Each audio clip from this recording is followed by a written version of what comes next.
توی نیم ساعت میتونی کلی ازش درست کنی. این همون فینگر فود خاص دو سوته‌ایه که دنبالش بودی.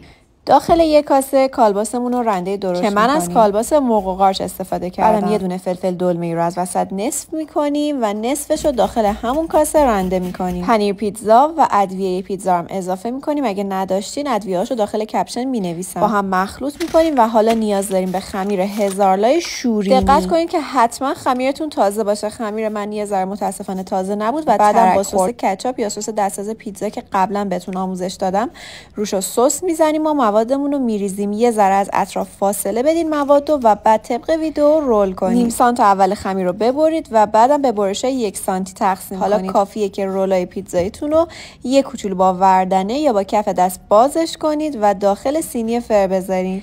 برای رومال من بهش اسپری روغن زدم. میتونید با براش روش رو روغن بزنید و میره داخل فر. اینم رولای پیتزای 2 سوتمون که هم خیلی خوش عطر و طعمه، هم فوق العاده ظاهر قشنگی داره. با یه کوچولو گشنیز و جعفری کارو تموم کردم. هم از شکل خوشگلش.